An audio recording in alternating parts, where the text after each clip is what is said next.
এই ঐতিহাসিক ময়দানে কথা বলেছেন আল্লামা লুৎফুর রহমান রাহিমাহুল্লাহ।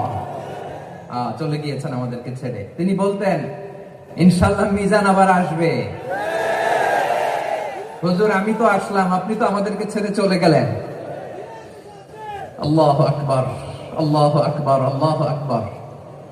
গলায় কোনো সুর ছিল না, সুর দিয়ে কথা বলতেন না, কিন্তু এত চমৎকার শব্দের গুণন, এত চমৎকার প্রেজেন্টেশন, এত চমৎকার ভাবে ঐতিহাসিক বর্ণনাগুলো তিনি উপস্থাপন করতেন। মন্ত্রমুগ্ধ হয়ে আমরা আল্লামা লুৎফুর রহমানের কথা শুনেছি।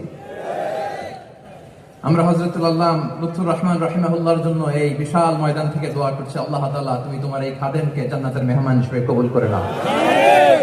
আরো অনেক আল্লামারা এখানে কথা বলেছেন, বিশেষ করে বাইতুল শরফের মরহুম পীর সাহেব হুজুর থেকে শুরু করে আরো যারা যারা তারকাতুল্য ওলামায়ে কেরাম এই চট্টগ্রামের ময়দানে কথা বলেছেন, আলো ছড়িয়েছেন।